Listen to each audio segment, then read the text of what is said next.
فاصلہ ہے، مگر 15 دن سے ان کے گھر میں ساون کے جھولے بندھے ہیں۔ برسات کا ایک پکوان کھایا جا رہا ہے تو دوسرا پکایا جا رہا ہے۔ اے سی والے کمروں میں کمبل اوڑھے مکینوں کو پتہ بھی نہیں کہ ایسی بارشیں صرف خوشیاں منانے کے لیے نہیں ہوتی۔ ان میں کسی کے مویشی بہہ جاتے ہیں تو کسی کے گھر اور کوئی چھت گرنے کے خوف میں راتیں جاگ جاگ کر گزار دیتے ہیں۔ بجلی چلی بھی جائے تو جنریٹر چلا کر زندگی کے مزے لینے والے کیا جانے کہ دن بھر کے تھکے بدن رات کو نیند اور بستر پر آرام مانگتے ہیں تو بجلی کی بندش، مچھروں کی بہتات اور ہبس بھری گرمی کی تکلیف کتنی جان لیوا ہوتی ہے، اس کو سب پتہ ہے۔ کشف وہی تو ہے جو دلوں کے راز خوب جانتا ہے۔ وہ ہولے سے بولی تھی، بس مجھے نہیں پتہ، میں جب تک سارے دن کا احوال اس سے بیان نہ کر لوں مجھے سکون نہیں ملتا۔ آپ سے بات کرو تو ڈانٹ دیتی ہیں۔ وردہ کا لیکچر شروع ہو جاتا ہے اور گڈو کا مذاق۔ وہ ان تینوں میں سے کچھ بھی نہیں کرتا، نہ ڈانٹتا ہے، نہ لیکچر دیتا ہے اور نہ مذاق اڑاتا ہے، بس سنتا ہے۔ وہ اپنے مخصوص انداز سے بولی تھی، اف گڈو کے بچے، سارا دن موبائل دیکھ دیکھ کر بیٹری زیرو کر دی، اب کیا بجلی کی چمک پر گزارا کریں گے؟ موبائل اٹھا کر لائٹ جلانے کا ارادہ کیا تو بیٹری لو دیکھ کر چلائی۔ تم نے کون سا لکھنے پڑھنے کا کام کرنا ہے آپا اس وقت؟ گڈو جو حبس اور گرمی کی وجہ سے جاگ گیا تھا بیزاری سے بولا۔ کشف ہاتھ والا پنکھا دے دو، میں گڈو پہ ہوا کر دوں۔ بیٹھی رہیں اماں وہیں، پاؤں سے معذور ہوں، ہاتھ سلامت ہے میرے، میں کر لوں گا خود کو ہوا۔ گڈو نہ جانے کیوں آج بیزار ہوا پڑا تھا، حالانکہ پولیو زدہ ٹانگ کے باوجود بھی وہ ایک خوش مزاج بچہ تھا۔ شاید مسلسل ہونے والی بارشوں کے بعد یہ جو بجلی کے علاوہ بے شمار مسائل تھے جن سے اس کی ماں اور کشف 24 گھنٹے نبرد آزما رہتی، ان کا اثر تھا کہ اس پر بھی کبھی کبھار چڑچڑا پن طاری ہو جایا کرتا تھا۔ یہ رب نواز صبح سے نظر نہیں آ رہا۔ دلہن کے گھر سے سارا سامان آ گیا، مہندی کا کم از کم اپنا جوڑا ہی دیکھ لے جو اس کے جاگے پہ پہننا ہے۔ ٹپکے پر ہیرا جڑوا کے دیا ہے میرے ابے نے۔ پتروں کی شادیاں تو ہر کوئی کرتا ہے حق نواز، مگر ابا تو بیٹی کی شادی اتنی شان سے کر رہا ہے کہ ایک دنیا واہ واہ کر رہی ہے۔ روبینہ فخر سے کہتے ہوئے کمرے میں آئی تھی جہاں حق نواز ابھی ابھی آ کر بیٹھے تھے۔ یہ تو ہے روبینہ بیگم، چاچے کا دل بہت بڑا ہے، مگر یہ تو نا انصافی ہوئی نا کہ ہماری شادی پر جاگے پر ٹپکا بندھائی میں پہنائی سونے کی انگوٹھی، اور چھوٹی بیٹی اتنی لاڈلی کہ اس کے میاں کو ہیرے ہی جڑوا کے دیے ہیں ٹپکے پر۔ حق نواز باتوں باتوں میں مسکرا کر جتا گئے تھے۔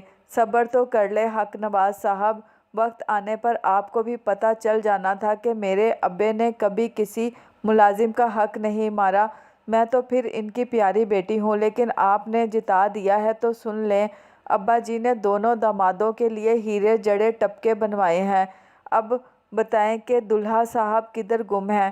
روبینہ اٹھلا کر بولی تھی، او ہوگا کہیں یار دوستوں میں آ جائے گا شام تک۔ یہ بتاؤ ہمارے شہزادے کدھر ہیں؟ شہزادوں کو تو بلال لے گیا اپنے ساتھ باہر، مجھے نہ جانے کیوں رب نواز کا رویہ عجیب سا لگ رہا ہے۔ حق نواز صاحب چپ چپ اور بیگانہ، اس لیے ڈر لگ رہا ہے کہ نہ جانے اس کے دل میں کیا ہے۔ وہ حق نواز صاحب کے ساتھ ہی بیٹھ گئی تھی اور قدرے تفکر سے بولی تھی، بھئی بیگم تم عورتیں بھی عجیب مخلوق ہو، وہ یہاں شادی سے انکار کر رہا تھا تب بھی تمہارا فکر سے برا حال تھا، مرنے مارنے پہ تل گئی تھی تم، اور اب وہ بے چارہ چپ ہو گیا ہے تب بھی چین نہیں ہے تمہیں۔ میں نے سمجھایا تھا نا کہ اس عمر میں یہ نوجوان لڑکے بالے محبتوں شوہبتوں کے چکروں میں پڑ جایا کرتے ہیں، مگر ہمارے خاندان کے مردوں کو پتہ ہوتا ہے کہ ان کا اصلی کھونٹا کدھر ہے، جہاں جا کے انہوں نے بندنا ہے۔ تم نے خواہ مخواہ میں تماشا کر کے اس کا موڈ خراب کر دیا، وہ روبینہ کی تسلی کرواتے ہوئے بولے تھے۔ غصہ تو آنا تھا حق نواز، اس کے عشق کی داستان صرف یہاں تک محدود نہیں رہی تھی، میرے ابے کے گھر تک بھی جا پہنچی تھی، حشر کر دیا تھا نسیمہ نے اپنا رو رو کے، شریکوں نے معاملے کو بڑھا چڑھا کر بتایا تھا، مجھ سے تو پوچھیں میں نے کیسے کیسے پردے نہ ڈالے صاحبزادے کے کارناموں پر۔ چپ بھی تو آپ کا لاڈلا 3-4 دن سے ہوا ہے، ورنہ تو کہتا تھا کہ مرد کا بچہ ہوں، شادی کروں گا تو اپنی پسند سے ورنہ نہیں کروں گا۔ روبینہ نے تڑپ کر کہا تھا۔ او اچھا، اب پچھلی باتیں دہرا کے مت شادی والے گھر کا ماحول خراب کرو۔ چائے پلا دو، میں بھی باہر جا کر مردانے میں انتظامات دیکھ لوں۔ حق نواز نے بات سمیٹی تھی۔ لاتی ہوں، لیکن باہر جا کے مجھے اس کا پتہ کروا کے پیغام ضرور بھجوا دینا، تسلی ہو جائے گی، ورنہ ایسے ہی جی ہولتا رہے گا میرا۔ روبینہ اٹھتے اٹھتے بولی تھی۔ حق نواز سر ہلا کر رہ گئے تھے۔ سب مایا ہے، سب مایا ہے۔ جیسے ہی بچی کو اٹھائے وہ گھر میں داخل ہوئی تھی، صحن میں کین کی کرسی پر بیٹھا سائیں بے ساختہ بول اٹھا تھا۔ بہت بسم اللہ جی آیا نو۔ دو ملازمائیں بھاگی آئی تھیں۔ ایک نے ہاتھ بڑھا کر بیگم جی کے ہاتھ سے نو مولود بچی کو لے لیا تھا اور دوسری ان کے پیچھے نڈھال سی عارفہ کو پکڑ کر اندر لے جانے لگی تھی۔ ان دونوں کے پیچھے بیگ و دیگر چھوٹے موٹے سامانات کے ساتھ رکھی تھی۔ پیچھے ہٹو کم بختو، کون سا پوتر لے کر آئی ہو جو ایسے استقبال کر رہی ہو؟ وہ تھک کر وہیں کرسی پر بیٹھ گئیں اور بیزاری سے ہاتھ جھٹک کر بولی تھی۔ رحمتوں سے منہ موڑتے ہو، اس بات پہ پھر سر جوڑتے ہو۔ ہائے ہم سے خطا کیا ہو گئی ہے؟ خطاؤں کا رخ خود موڑتے ہو، ریت و رواج سب توڑتے ہو، اس بات پہ پھر سر جوڑتے ہو۔ ہائے ہم سے خطا کیا ہو گئی ہے؟ سائیں سر کو جھکائے ہولے ہولے ہلتے ہوئے کہہ رہا تھا۔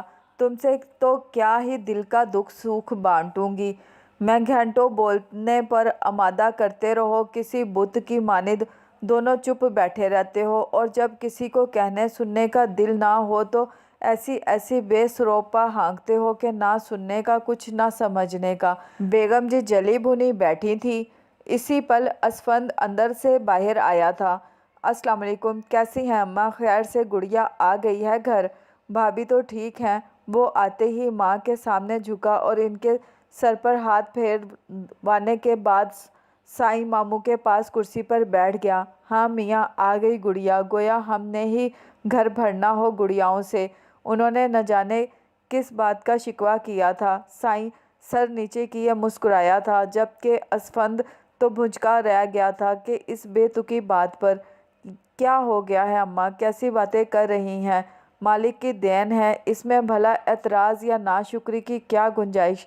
دیکھیں تو کتنی پیاری پیاری ننھی پریاں دی ہیں اس نے، دل کو سکون ملتا ہے ان کو دیکھ کر۔ 5 دے دی ہیں، اس کا شکر ادا کرو۔ ایک بھی نہ دیتا تو کیا کر لیتے؟ بس کرو اسفی، جانتی ہوں میں بھی یہ سب کچھ، لیکن کسی وقت دل و دماغ کسی بھی توجہ، کسی بھی تعویل کو نہیں مانتا۔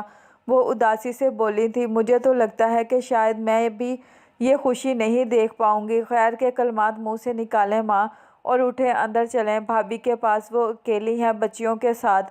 اب نہیں ایسی کوئی بات کرنی ان کے سامنے نہ بھائی کے سامنے۔ سائیں آپ بھی اندر چلیں، آ جائیں، آپ کو ننھی کاکی دکھائیں، اور نام تو بھئی ماموں ہی رکھیں گے۔ اسفند نے دونوں بہن بھائیوں کو مخاطب کیا تھا۔ نام بیٹی رحمت۔ سائیں نے اسفند کو دیکھ کر سر جھکا کر اٹھایا تھا اور لبوں پہ سرگوشی کی صورت میں کہا تھا۔ ہائے وردہ کتنا پیارا ہے نا یہ گولو مولو سا، بس ناک گڈو جیسی پھنی ہے۔ وہ اسے ہاتھوں میں اچھالتے ہوئے بولی تھی۔ آرام سے کشف بچہ ہے، ڈر جائے گا، اماں ہول کر بولی تھی۔ اماں اب اس کو کیا پتا کہ ڈرنا کیا ہوتا ہے؟ وہ لاپرواہی سے گول مٹول سے وردہ کے 3 ماہ کا بیبی پھر سے اچھال کر بولی تھی۔ جان کے خوف تو ہر جی کو ہوتا ہے بچے، بس اس کو بھی ادراک نہیں ہے اس بات کا، ورنہ دیکھو تو جب تم اسے اچھالتی ہو تو کیسے آنکھیں ایک لمحے کے لیے میچ کر مٹھیاں بھینچ لیتا ہے۔ اماں نے مسکرا کر خالہ بھانجے کا پیار دیکھا تھا۔ ہیلو حاضرین و ناظرین، السلام علیکم۔ محترمہ کو آئے 2 دن گزر چکے ہیں، نہ تو ملنے آئی ہیں اور نہ ہی ملنے کے لیے بلایا ہے۔ ایسا کون سا گناہ سرزد ہو گیا ہے خاکسار سے؟ اسفند نے ڈھیروں شاپرز کے ہمراہ لدا پھندا اندر آیا تھا۔ وعلیکم السلام، جیتے رہو، رقیہ نے شفقت سے جواب دیا۔ اس نے تمام شاپر ٹیبل پر رکھ دیے اور خود وردہ کے سامنے پڑی کرسی پر بیٹھ گیا۔ ہاں تو محترمہ کچھ پوچھا ہے میں نے؟ وردہ نے اس کے سوال پر خاموش کھڑی کشف کو دیکھا تھا۔ میں نے منع کیا تھا اس کو وہاں جانے سے، ورنہ محترمہ تو والدہ محترمہ کے ساتھ کاکے کی رونمائی کو جانے کے لیے بے قرار تھی کہ بیگم جی ناراض ہوں گی جب ان کو پتہ چلے گا کہ میں آئی ہوں اور ان سے ملے بغیر چلی گئی۔ کشف بچے کو اٹھائے تڑپ کر آگے بڑھی اور اسفند کے بالکل سامنے آ کر چبا چبا کر بولی تھی، بری بات ہے کشف۔ رقیہ جذب وجذب میں ہو کر بولی، ان کی والدہ محترمہ یہاں آئیں تب بھی طنز کے تیر برسا کر چلتی بنیں، ہم وہاں جائیں تب بھی زبان کے ایسے ایسے جوہر دکھائیں کہ بندہ اگلے کئی برس تک خود سے ہی نظر نہ ملا سکے۔ اور میں صرف ان کو بتا رہی ہوں کہ میں نے وردہ کو کیوں منع کیا، بری تب بھی میں ہی ہوں۔ واہ میرے مالک، کیسے یہ تیرے لوگ، کیسی یہ تیری نگری، وہ تیز لہجے میں کہہ کر حسب عادت آسمان کی طرف دیکھ کر بولی تھی۔ اچھا بس بھی کرو کشف، لاؤ اس کو مجھے دے دو، تم ذرا کچھ اچھا سا بنا لو اصفی کی پسند کا، بہت دن بعد آیا ہے تو کھانا کھا کر جائے گا۔ رقیہ کے کہنے پر اس نے بگڑے موڈ کے ساتھ ہی وردہ کے چھوٹے بیٹے کو اماں کی گود میں ڈالا اور خود کچن کی طرف بڑھ گئی تھی۔ برا مت ماننا بیٹا، پتہ نہیں دن بدن تلخ ہوتی جا رہی ہے، اس کی طرف سے میں معافی مانگتی ہوں، رقیہ عاجزی سے بولی تھی۔ ارے چچی جان کیسی باتیں کر رہی ہیں، معافی تو مجھے مانگنی چاہیے۔ اماں کے الفاظ ان کے رویے کے لیے جو وہ آپ لوگوں سے روا رکھتی ہیں، بلکہ چھوڑیں ان باتوں کو، اس شہزادے کو مجھے دیں نا ذرا، کیا نام رکھا ہے بھئی شہزادے کا، اور بڑے فرزندگان کدھر ہیں؟ اور وردہ اس بار زیادہ دن نہیں لگا دیے تم نے، 5-6 ماہ تو ہو گئے ہیں تمہیں یہاں آئے ہوئے۔ رقیہ کی گود سے منع کو لیتے ہوئے اس نے ایک ساتھ کئی سوال نمٹائے تھے۔ شہرام نام ہے اور بڑے شہزادے اپنی دادی اماں کے پاس ہیں، ان کے بغیر رہنے کی عادت نہیں ان دونوں کو، سو ان کے بابا نے کہا کہ تمہیں تنگ کریں گے، ان کو دادی کے پاس ہی رہنے دو۔ اور واقعی بہت دن ہو گئے تھے مجھے یہاں آئے ہوئے، شہری کی پیدائش پر اماں آ گئی تھی میرے پاس، پھر شہری اتنا بیمار ہو گیا کہ اس کی فکر میں ہی لگی رہی، اب ذرا سکون میسر آیا تو آ گئی اور تمہارے سامنے ہوں۔ وردہ نے تفصیلی بتایا تھا۔ خوشحالی یا آسودگی کے خوشی اور سکون کا احساس اس کے روح سے جھلک رہا تھا۔ اس کے ذہن میں عارفہ بھابھی چلی آئیں، چڑچڑی بیزار تھکی تھکی سی عارفہ بھابھی، 5 بچیوں کی یکے بعد دیگرے پیدائش، بیگم جی کا ہر وقت اولاد نرینہ کی کمی کا رونا، اور سفیان بھائی کا روکھا اور بے زار سا رویہ تھا جو دولت کی ریل پیل، زیورات کے ڈھیر اور مالی خوشحالی پر بھی حاوی ہو کر عارفہ بھابھی کے چہرے سے شادابی اور خوشی چھین چکا تھا۔ اور تم سناؤ اصفی کیسے ہو، بیگم جی بچیاں سب کیسے ہیں؟ وردہ نے سفیان کا نام لیے بغیر پوچھا تھا۔ اسفند اپنے خیالوں سے باہر آ کر اس کی طرف متوجہ ہوا تھا۔ سب ٹھیک ہے، کرم ہے پروردگار کا، ایک ننھی پری کا اضافہ ہوا ہے ہمارے ہاں، اور ماموں نے اس کو رحمت سفیان کا نام دیا ہے، بس ان کے منہ سے نکل گیا، ہم نے پکڑ لیا، سفیان نے قصداً مسکرا کر بتایا تھا۔ ارے بہت پیاری ہوگی یقیناً باقی بچیوں کی طرح، اور بیٹیاں تو ہوتی ہی رحمت ہے، مجھے اور احمد کو کتنا شوق تھا کہ ہمارے ہاں اس بار بیٹی ہو، مگر جو پروردگار کو منظور۔ مجھے بتایا تھا اماں نے، میں تو آنا بھی چاہ رہی تھی مگر وہ کہتے کہتے رک گئی۔ اسی پل ایک بیساکھی کے سہارے گڈو وہاں چلا آیا تھا، اسفند کو سلام کر کے بیساکھی کو کرسی کے سہارے لگا کر خود وہیں بیٹھ گیا۔ اور بھئی جوان ماشاءاللہ کافی امپرومنٹ نظر آ رہی ہے، اگلے ماہ کی اپائنٹمنٹ ہے ڈاکٹر سے، مجھے لگتا ہے کہ اس وزٹ پر وہ آپریشن کے لیے تاریخ دے دیں گے۔ اور یہ تم غائب کدھر تھے اتنی دیر سے؟ وہ وردہ کے بیٹے کو تھپکتا ہوا بولا جو اس کی گود میں ہی سو گیا تھا، نیند پوری کر رہا تھا۔ اسفند بھائی لائٹ اور مچھروں کا رات کو تو مقابلہ ہوتا ہے کہ کون زیادہ لوگوں کو تنگ کرتا ہے، سو کبھی مچھر جیت جاتے ہیں تو کبھی لائٹ، ان کمبختوں کی لڑائی میں پس رہی ہے ہم جیسی عوام۔ آج 3-4 گھنٹے کی مہربانی سے لائٹ موجود ہے تو سوچا اس سے بڑھ کر مصروف ہی کوئی نہیں کہ نیند ہی پوری کر لی جائے، وہ بھی نیند کے خمار میں تھا۔ میں نے تو کہا تھا کہ جنریٹر یا سولر نہیں اسفندر، تم پہلے ہی بہت کچھ کر چکے ہو ہمارے لیے اور کر رہے ہو، بس ہمیں تو اب ایسے ہی جینے کی عادت ہو گئی ہے۔ ویسے بھی سیانے کا قول ہے کہ اپنے بچوں کو مستقبل میں کامیاب دیکھنا چاہتے ہو تو اس کو موسموں کی شدت برداشت کرنے کی عادت ڈالو۔ دوسرے لائٹ بھی ہمیشہ ایسے نہیں کرتی، یہ تو ان برسات کے دنوں میں مسئلہ ہو رہا ہے، بس گزر جائے گا یہ وقت بھی مالک کے حکم سے۔ رقیہ نے اسفند کی بات ہی کاٹ دی تھی۔ ویسے اماں، سیانوں کو کہنا چاہیے تھا کہ اپنے بچوں کو بجلی کی عدم دستیابی اور مچھروں کی وافر دستیابی کی عادت ڈالو، مگر شاید اس وقت یہ دونوں مسائل نہیں ہوتے ہوں گے۔ گڈو کسی فلاسفر کیسے انداز میں بولا تھا۔ اسفند اس کی بات پر مسکرا دیا۔ اس کو مجھے دو، اسفی میں سلا دوں، اندر جا کے اور کشف کا پتہ کرتی آؤں کہ چائے کا کیا بنا۔ وردہ اٹھ کھڑی ہوئی اور شہرام کو لینے کے لیے ہاتھ آگے بڑھا دیے تھے۔ اسفند نے جیب میں ہاتھ ڈال کر 5,000 کے کئی نوٹ شہرام کے اوپر رکھ کر اسے وردہ کی طرف بڑھایا تھا۔ خبردار جو کچھ بولی تو اس کا ماموں ہوں اور حق ہے اس کا مجھ پر۔ مجھے پتہ ہوتا تو کوئی گفٹ لے کر آتا اس کے لیے، اس لیے بغیر چوں چاں کیے فوراً چلی جاؤ۔ وردہ کو کچھ بولنے کے لیے منہ کھولتا دیکھ کر اسفند نے رعب سے کہا تھا۔ وردہ نے شہرام کو لے لیا مگر انداز کشمکش والا تھا۔ اسفند، ہمیں ایسے زیر بار مت کرو بچے، اور یہ اتنا سارا سامان لانے کی کیا ضرورت تھی، اور لے ہی آئے تھے تو اس تردد کی چندہ ضرورت نہیں تھی۔ اچھا نا ماں، آپ کے اور اسفی بھائی کے مابین یہ ڈائیلاگز اب ہمیں ازہر ہو چکے ہیں، اس لیے پلیز یا تو اسٹوری میں کوئی انوویشن لائیں یا ڈائیلاگز چینج کر لیں۔